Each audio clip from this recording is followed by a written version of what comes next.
Okay, let's start. In last lecture, we have seen the centrifugal force and centrifugal force. Okay, centrifugal force, that is force acting along the radius and towards the center, is known as centrifugal force. Centrifugal force चे फॉर्म्युले बघितले त्याचे examples. जर centrifugal force काय करतो, कोण provide करतो, gravitational force provide करतो, force of friction provide करतो, त्याच्यानंतर टेन्शन इन द स्ट्रिंग हा प्रोव्हाइड करतो. त्याच्यानंतर आपण बघितलं होतं की जो फोर्स ऑफ फ्रिक्शन आहे बरोबर ना, आपण काय प्रोव्हाइड करतो, सेंट्रिपिटल फोर्स किंवा इलेक्ट्रोस्टॅटिक फोर्स आहे हा आपण काय प्रोव्हाइड करतो, सेंट्रिपिटल फोर्स. त्याच्यानंतर सेंट्रिफ्युगल फोर्स बघितलं आपण. Centripetal force is a real force, centrifugal force is a pseudo force. Centripetal फोर्सच्या ऑपोजिट साइडला कोणता फोर्स अप्लाय होतो, सेंट्रिफ्युगल फोर्स. ओके, आता बघा सेंट्रिफ्युगल फोर्स बरोबर आहे ना, हा एक्झॅक्टली अपोजिट असतो सेंट्रिपिटल फोर्सच्या बरोबर आहे ना. म्हणजेच लक्षात आहे. आणि मी तुम्हाला हे सांगितलं होतं की याचं जे ओरिजिन आहे, तसं ओरिजिन आपल्याला माहिती होतं, सेंट्रिपिटल फोर्स ग्रॅव्हिटेशनल फोर्स आहे, फोर्स ऑफ फ्रिक्शन आहे. तसं सेंट्रिफ्युगल फोर्सचं आपल्याला ओरिजिन आजपर्यंत माहित नाहीये. पण मी तुम्हाला हे सांगितलं होतं की जरी हा सुडो फोर्स असेल, इट इज नॉट इमॅजिनरी. हा इमॅजिनरी नाही आहे. ओके, आता बघा आपल्याला काय करायचं आहे, आपल्याला जायचं थोडं नोट्स मध्ये. तुम्ही पेज नंबर या, तुमचं जे पेज नंबर असेल पेज नंबर 4 वर या. ओके, त्यात आपल्याला बघायचं आहे application of uniform circular motion. आपल्याला आपलं अप्लिकेशन्स कडे जायचं आहे बरोबर आहे ना. सगळ्यात पहिलं जे अप्लिकेशन्स आहे, vehicle along horizontal circular road. Okay, तर ठीक आहे पाहू आपण ते नंतर. बट बिफोर दॅट एक थोडा 11वीचा जो एक टॉपिक आहे त्याचं एक पुन्हा थोडंसं एक रिवाइज करून देतो मी, जसं काम आपल्याला नेहमी पडत जाईल आता. ओके, तर हे सगळ्यात पहिला जो आहे बरोबर आहे ना, तो टॉपिक होता आपला force of friction. Force of friction जो आपण बघितलाय ऑलरेडी, किंवा त्याला म्हणतो आपण फ्रिक्शनल फोर्स.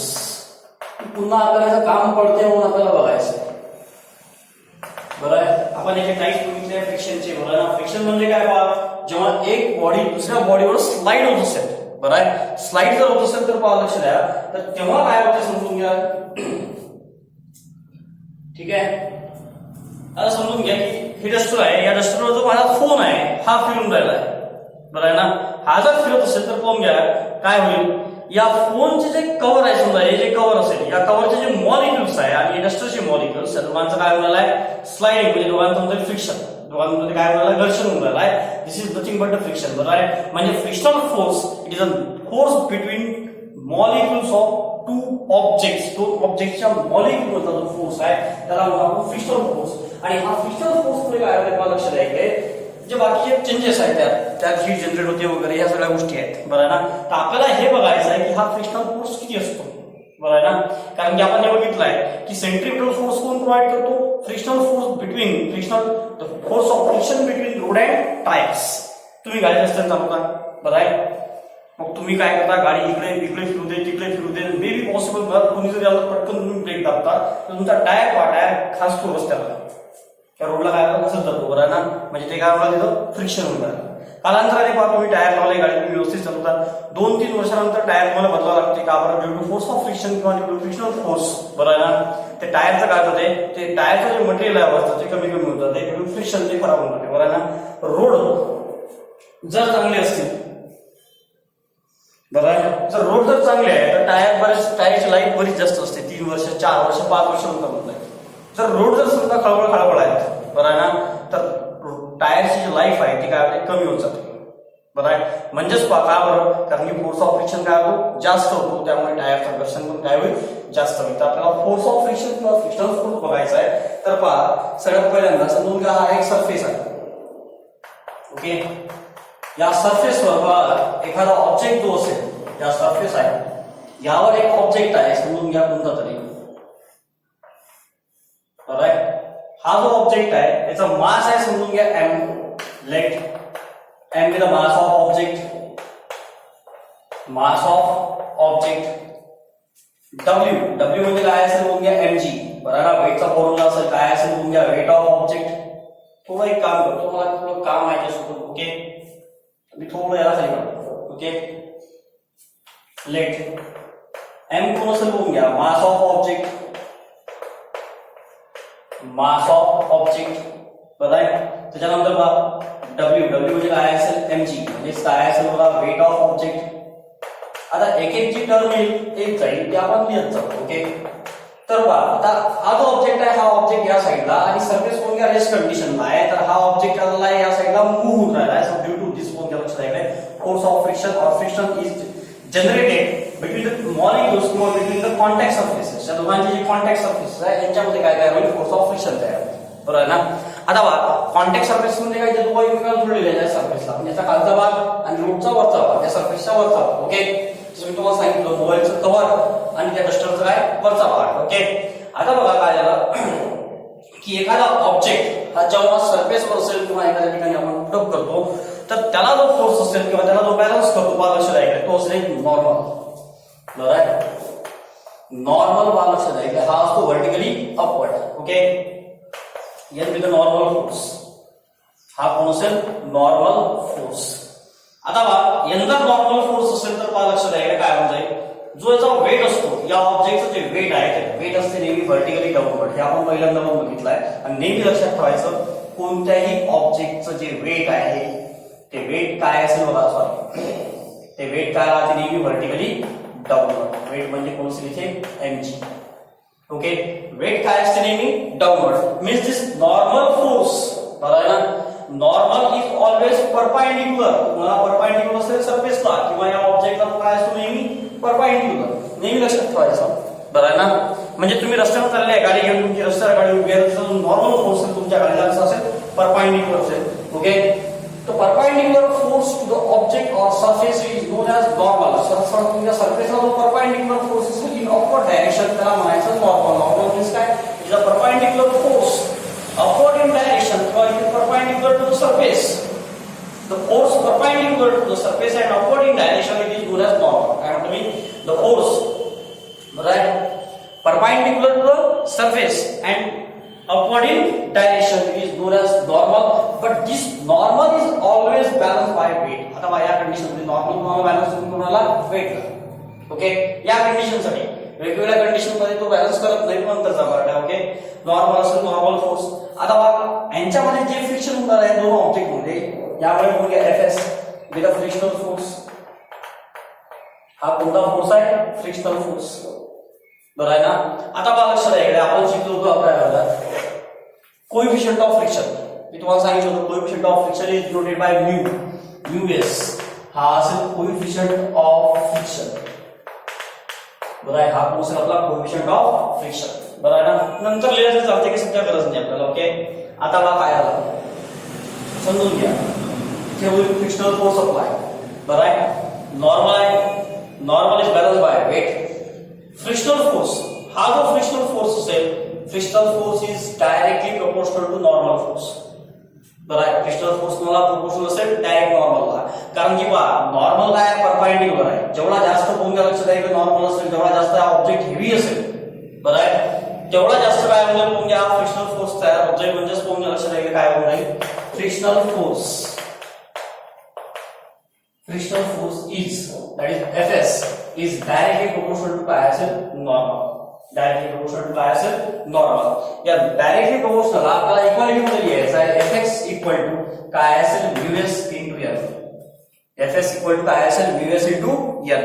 बरोबर आहे, where Vs बघा where Vs काय असेल म्हणून घ्या कोएफिशिएंट ऑफ स्टॅटिक फ्रिक्शन.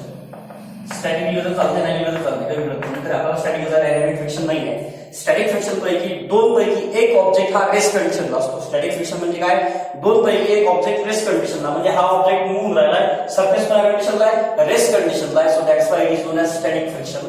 आणि डायनामिक फ्रिक्शन म्हणजे काय, दोन्ही सरफेस मूव्ह होत असेल तर, बरं आहे ना, दोन्ही सरफेस जर मूव्ह राहिले असेल तर त्याला डायनामिक सरफेस. दॅट्स व्हाय तर आपण काय म्हणतो dynamic friction, where mu S is coefficient of static friction.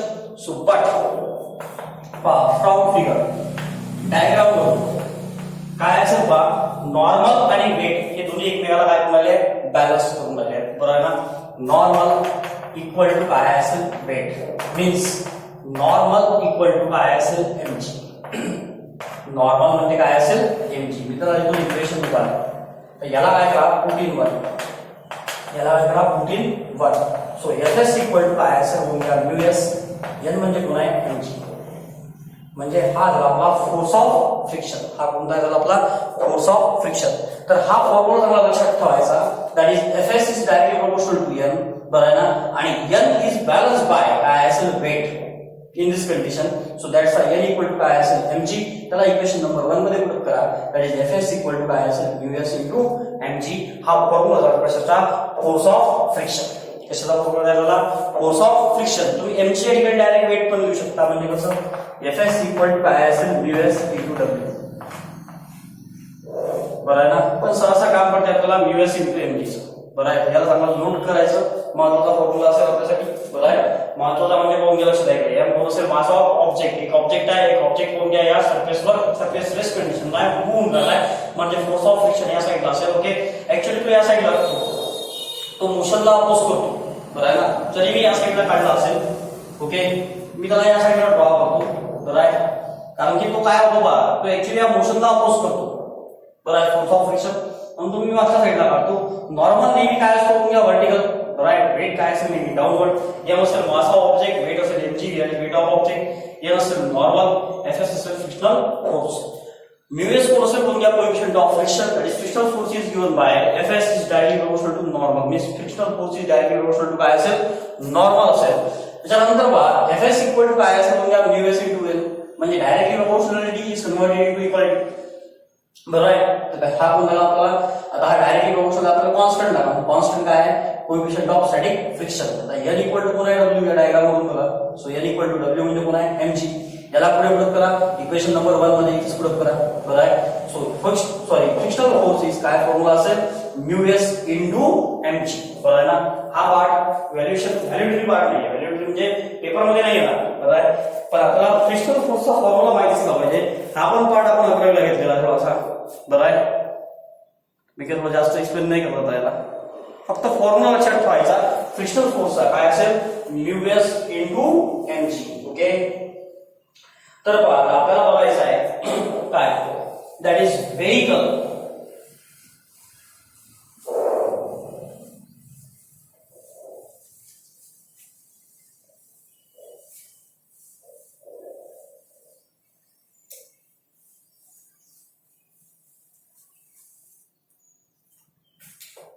Question बघा काय सॉरी टॉपिक आहे vehicle along horizontal circular track. काय बघा लक्षात आहे व्हेइकल अलॉंग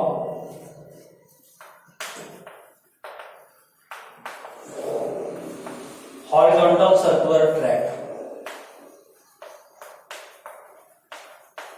आता बघा रस्त्यावर तुम्ही गाडी जाऊन राहिले आणि रस्त्याला काय होतं बघा बरोबर आहे. रस्त्याला काय होते नेहमी कधी मदत कर आपल्याला गाडी टार्न करायची असते. आपल्याला त्याच्यासाठी बघायचं आहे की मॅक्सिमम स्पीड किती असला पाहिजे. म्हणजे आपली गाडी काय झाली पाहिजे स्लिप नाही झाली पाहिजे. बरं आहे ना. कारण तुम्ही मोस्ट ऑफ द कंडिशन मध्ये काय आहे गाडीचा स्पीड जर जास्त असेल तर गाडी स्लिप होऊ शकते. बरं आहे. कॉर्नरवर बरं आहे. मग कॉर्नरवर जर जर स्लिप होत असेल गाडी तर ते आपल्यासाठी बेनिफिशियल नाही आहे. सो दॅट्स वाय काय होतं आपण कॉर्नरवर स्पीड काय करतो कमी. पण आता तुम्ही बघा कॉर्नरवर स्पीड जर कमी करत असेल एखाद्या वेळेस असते कोणाला गाडी असते तरी आपण मॅक्सिमम स्पीड किती ठेवला पाहिजे तो स्पीड आपल्याला फाइंड आउट करायचा आहे. म्हणजे आपली गाडी स्लिप नाही झाली पाहिजे. ओके. त्यासाठी आपल्याला बघायचं आहे. ओके. म्हणजे जेव्हा रोडचे आपण कन्स्ट्रक्शन वगैरे करू तेव्हा याचं काम आपल्याला पडेल. सगळ्यात पहिल्यांदा बघा जी डायग्राम आहे तशीच मी तुम्हाला काढून देतो. ओके. तुम्ही बघायची बघितली तशीच लोकल आहे ना. तर बघा समजून घ्या हा रोड सरफेस आहे. बरं आहे. हा आपला रोड. ओके. यावर बघा एक व्हेइकल आहे. आता व्हेइकल तर तेव्हा खास काढता येत नाही. मी फक्त आपण ते बॉक्स सारखा म्हणून देतो. ओके. तर आपला व्हेइकल बरं आहे चाललाय व्हेइकल या हॉरिझॉन्टल रोड आहे सरळ आहे समजा फक्त कर्व आहे मला काय रोड म्हणजे कोण घ्या रोडची जी लेवल आहे ती सारखी आहे. म्हणजे दोन्ही साईडला रोडला दोन किनार असतात ना इकडल्या साईड इकडली साईड राईट साईडला आणि लेफ्ट साईडला दोन्ही रोडची लेवल एकच आहे. ओके. दोन्ही साईडची लेवल एकच आहे. पण रोड कसा आहे कर्व आलेला आहे असा. ओके. तर बघा काय करायचं आता मी तुम्हाला मगाशी सांगितलं गाडी समजा समोरच्या डायरेक्शन जात आहे तर इकडे कोणता फोर्स अप्लाय होईल फ्रिक्शनल फोर्स. कारण की रोड अँड टायर मध्ये फ्रिक्शन जनरेट होईल. बरं आहे. नॉर्मल फोर्स जो आहे तो असेल अपवर्ड. हा नॉर्मल फोर्स. वेट जो असेल नेहमी कुठे असेल डाऊनवर्ड. बरं आहे. मग आता बघा लक्षात आहे या गाडी जेव्हा ही हा जो व्हेकल आहे हा व्हेकल काहीतरी स्पीड समोर जाईल बरोबर ना गाडीला काहीतरी स्पीड असेल 10 20 30 40 50 या व्हेकलला काहीतरी मास असेल एम असेल बरोबर मासला आपण एम कन्सिडर करू आता समजा आपली साधी गाडी आहे तर ते जवळपास 1 क्विंटल 1.5 क्विंटलची गाडी राहते बरोबर टू व्हीलर मोठी गाडी असेल तर जवळपास 10 क्विंटल 12 क्विंटल पर्यंत जाईल ओके तर बघा काय करत बघा ओके तर सगळ्यात पहिल्यांदा पहा काय असेल आणि हा जो कर्व आहे हा कर्व आहे समजा ठीक आहे ना तर ही जी रेडियस आहे ती रेडियस कन्सिडर करू आपण आर रेडियस काय आहे आर समजून घ्या आता एवढाच पार्ट आपल्याला इंग्लिश मध्ये छापायचा आहे कसा या कोणी लक्ष द्यायचे लेट सगळ्यात पहिले वर्ड कोणता यूज करायचा लेट किंवा कन्सिडर बरं आहे पहा कन्सिडर अ व्हेकल कसं लिहायचं पहा consider a vehicle of mass m moving with velocity v along the circular road किंवा ट्रॅक तुम्हाला जे लिहायचं असेल ते लिहू शकता बरं ना along horizontal curve road circular लिहिल्यापेक्षा एक काम करा म्हणजे ते horizontal आहे त्याच्यावर लिहिलं along horizontal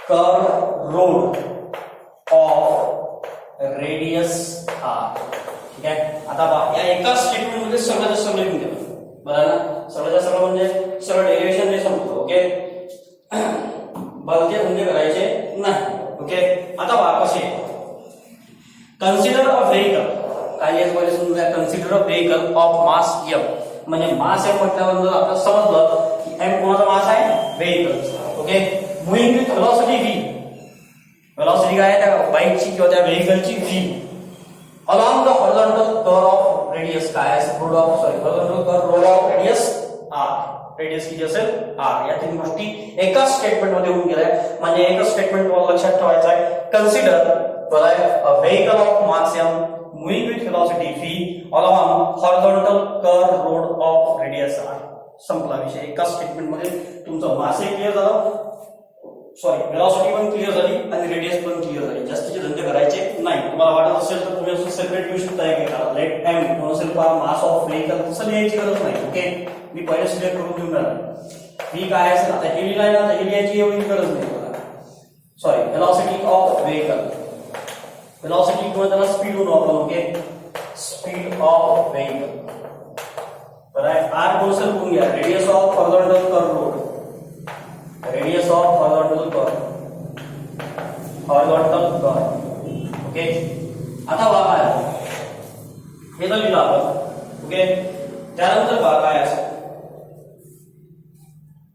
लेट पुढे बघतो आपण काय झालं मी तुम्हाला पहिल्यांदा सांगितलं की मगाशी बोलतो मी की काय होते बा ही जी बाईक आहे सॉरी किंवा ही जी व्हेकल असेल त्याचे टायर्स आणि रोड यांच्यामध्ये फोर्स ऑफ फ्रिक्शन जनरेट होईल काय जनरेट होईल फोर्स ऑफ फ्रिक्शन आणि फोर्स ऑफ फ्रिक्शन असेल तर तुम्हाला कोएफिशिएंट ऑफ फ्रिक्शन लागणार असतो सरळ सरळ लिहून टाकायचं let VS with coefficient of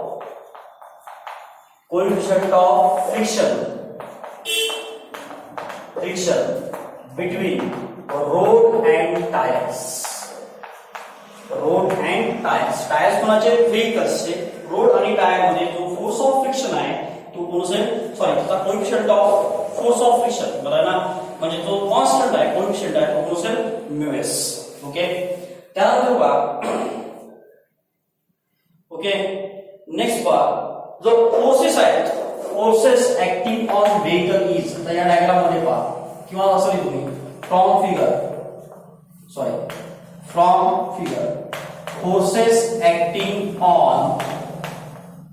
forces acting on vehicle is आता हा जो पार्ट आहे या डेरिव्हेशन पासून हा इव्हॅल्युएटरी पार्ट आहे इव्हॅल्युएटरी म्हणजे संस्कृत तुम्हाला बरोबर हा पेपर मध्ये येऊ शकतो ओके फोर्सेस ऍक्टिंग ऑन तर यावर फोर्सेस किती ऍक्ट होतात पहिला फोर्स पहा कोणता असेल वेट पहिला वेट लिहून टाका फर्स्ट वेट पुन्हा W ऍक्टिंग काय असेल पहा वेट कसा ऍक्ट होणार व्हर्टिकली डाऊनवर्ड कसं लिहायचं पहा vertically downward weight is acting vertically downward दुसरं पहा नॉर्मल फोर्स जो आहे तो बघा कसा आहे नॉर्मल फोर्स कसा आहे व्हर्टिकली डाऊनवर्ड आहे की व्हर्टिकली अपवर्ड आहे? बरोबर बघा सांगा.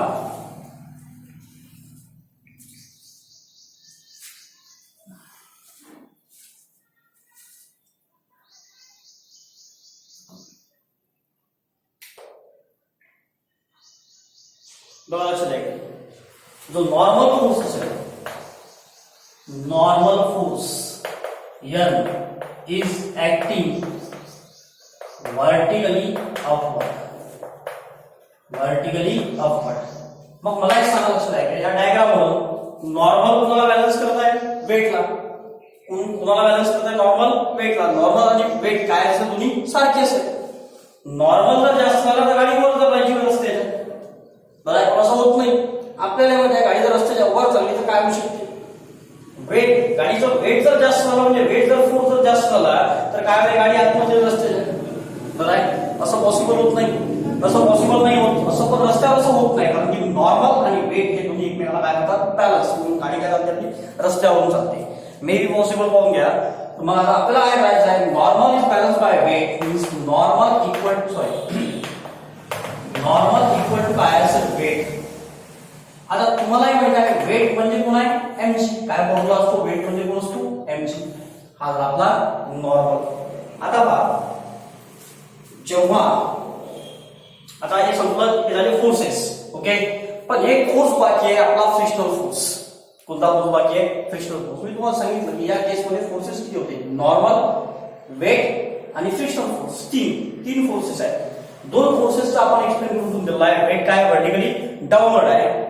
नॉर्मल फोर्स कसा आहे? व्हर्टिकली अपवर्ड आहे. दोन्ही एकमेकाला काय करायला? बॅलन्स करून राहिले आहे. सो नॉर्मल इक्वल टू काय असेल? Weight. So normal equal to काय असेल? mg. बरोबर आहे ना? संपला विषय.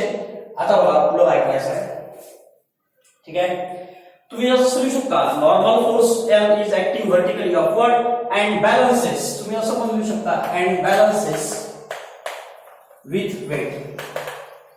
म्हणजे सरळ सांगा म्हणजे normal equal to weight N equal to काय असेल? mg. ओके. आता मला सांगा लक्षात आहे की तो तिसरा फोर्स आहे कोणता आहे? Frictional force. हा फ्रिक्शनल फोर्स कसा असेल कोण लक्षात आहे इकडे? मी तुम्हाला एक केस सांगितली होती. एका केस मध्ये तुम्हाला मी असं म्हटलं होतं की जेव्हा कालचं जर तुम्हाला व्हिडिओ आठवत असेल किंवा कालचं जर मला लेक्चर तुम्हाला आठवत असेल की जेव्हा एखादी बॉडी किंवा एखादा व्हेकल ही सर्क्युलर ट्रॅकवरून जेव्हा फिरत असेल, बरं आहे ना, तर सर्क्युलर ट्रॅकसाठी किंवा सर्क्युलर मोशन जर परफॉर्म करायचं असेल तर त्याला काय लागेल? Centripetal force. तर या केसमध्ये सेंट्रिपिटल फोर्स कोण प्रोव्हाइड करतो? तर force of friction between road and tyres. Force of friction between road and tyres. हा जो फ्रिक्शनल फोर्स आहे किंवा हा जो फोर्स ऑफ फ्रिक्शन आहे हा काय प्रोव्हाइड करतो? Centripetal force. काय प्रोव्हाइड केला? Centripetal force. म्हणजेच पहा लक्षात आहे काय म्हणते मी असं लिहितो. सो फ्रिक्शनल फोर्स, थर्ड पहा फ्रिक्शनल फोर्स किंवा तुम्ही त्याला फोर्स ऑफ फ्रिक्शन पण लिहू शकता. ओके. Fs प्रोव्हाइड्स काय असेल कोण लक्षात आहे?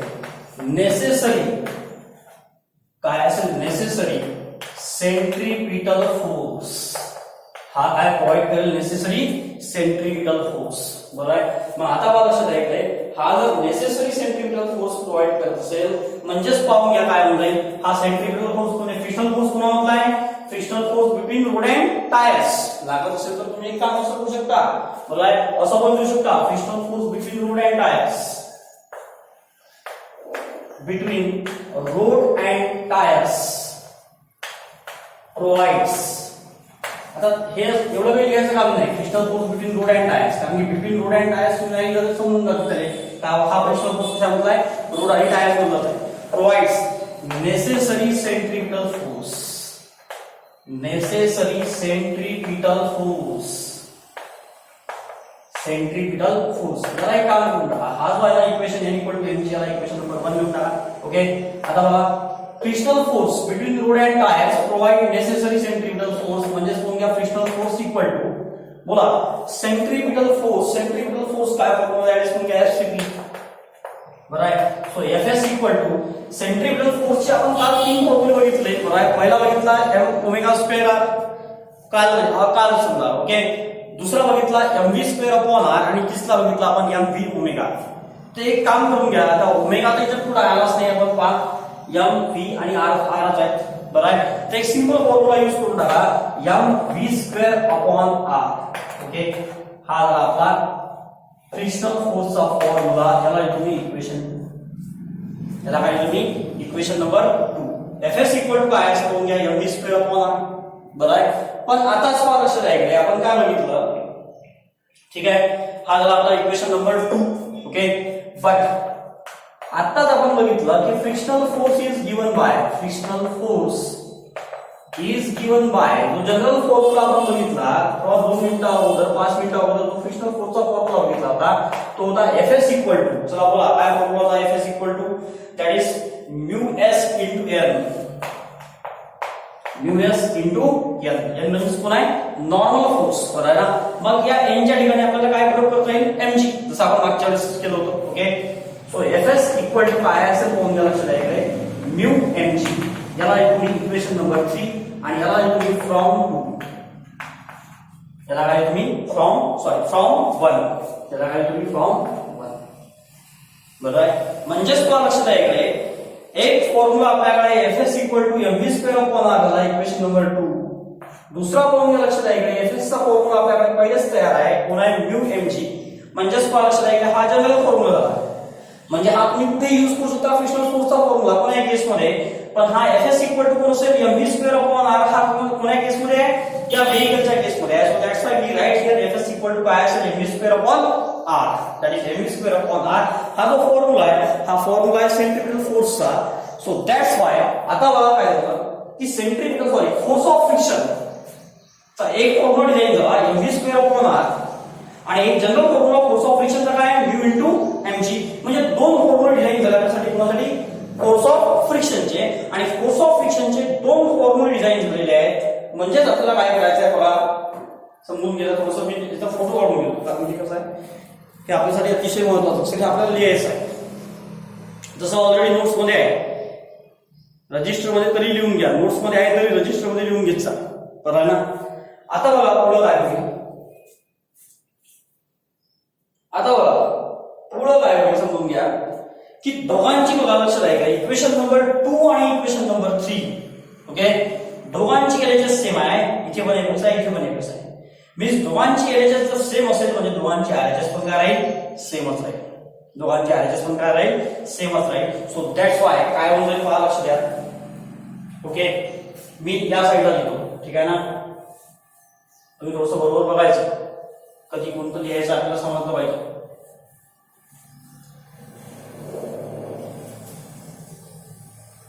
ठीक आहे, पहा फ्रॉम 2 and 3 आपल्याला काय घ्यायचं आहे बघून घ्या. फ्रॉम 2 and 3 मध्ये पहा दोघांच्या एलएचएस कशा आहेत सेम, म्हणजे दोघांच्या आरएचएस कशा असतील same. So mv²/r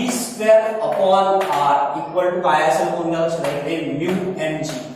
okay, mm get cancel, कोण शिल्लक आला पहा v²/r काय असेल μg. या r ला इकडे घेऊन चला. सो v² काय असं म्हणूया μrg. ओके, आता बघा आपल्याला पाहिजे फक्त v. सो दॅट्स व्हाय काय करायचं म्हणूया taking square.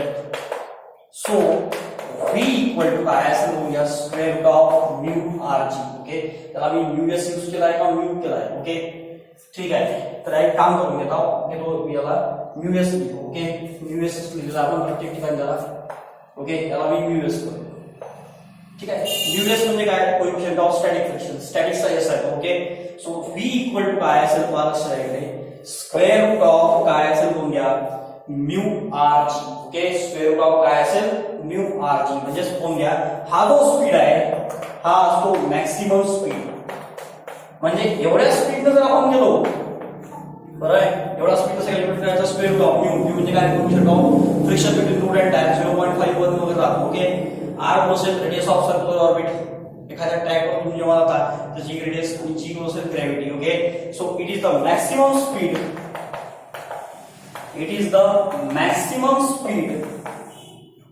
Of vehicle along horizontal circular track,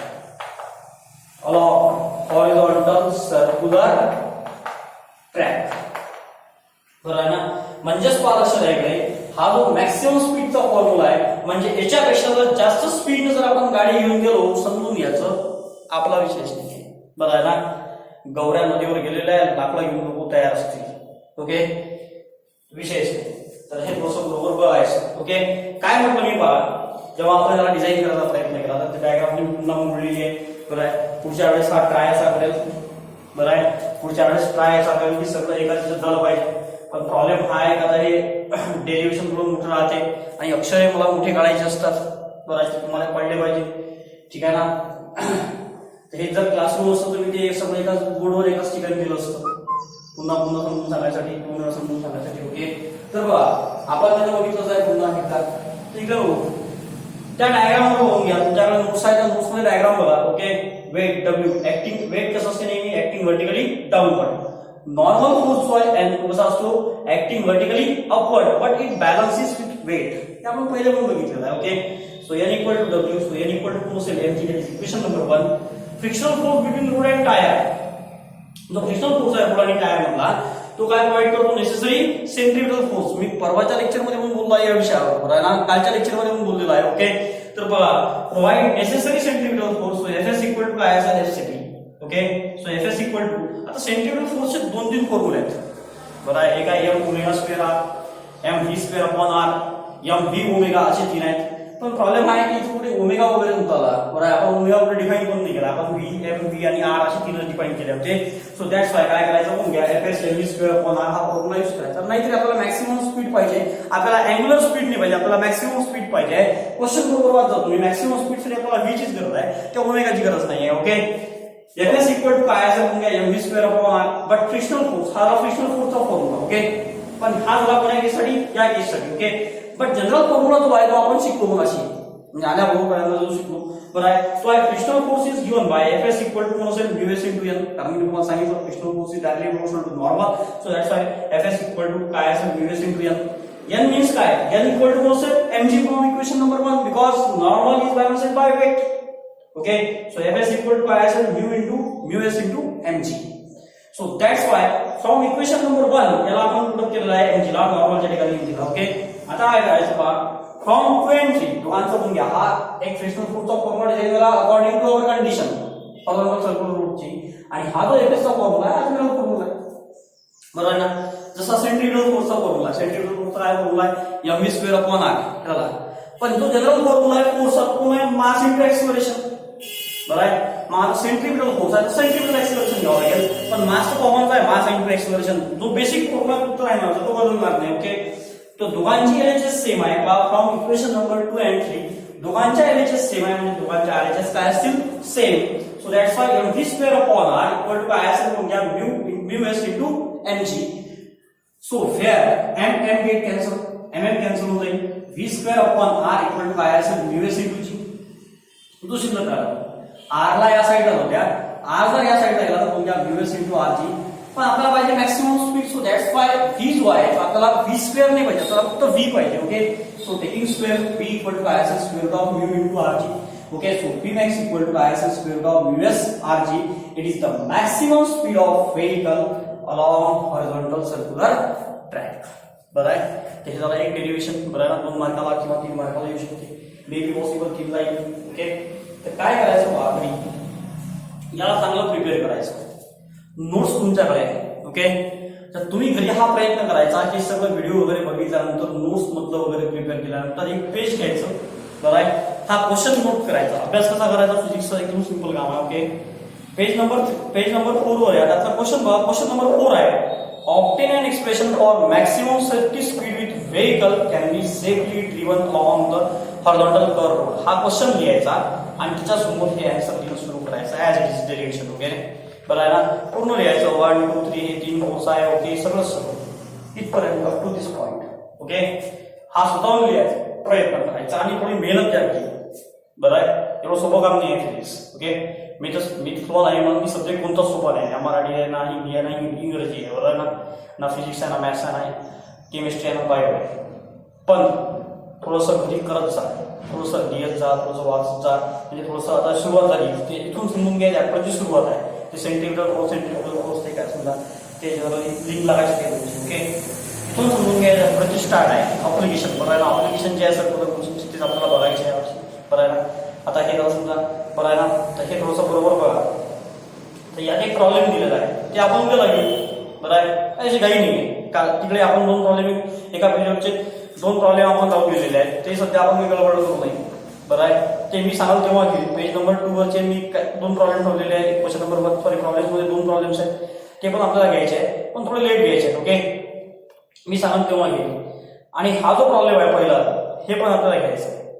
तर हे 3 प्रॉब्लेम उद्याला आपण घेऊ may be possible. May be काय कम्प्लीट मी कन्फर्म सांगत नाही, कारण मला पहिले बघावं लागेल की ते कन्सेप्ट त्या प्रॉब्लेमसाठी लागणारे कन्सेप्ट त्यात आले आहेत की नाही आले. ओके, तर ठीक आहे. आता बघा काय आपण जाईल. ओके, तर आता आपल्याला काय करायचं आहे समजून घ्या. पहिले घरी जाऊ एवढं याला चांगल्या याला प्रिपेअर करायचं.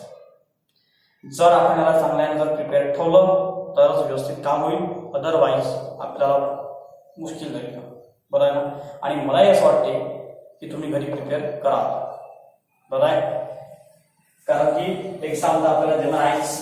ओके, तर बाकीचा जो पार्ट आहे तो उद्याच्या व्हिडिओत बघू आपण. ठीक आहे, हे सगळ्यांनी लिहून घेणे बरोबर. ओके,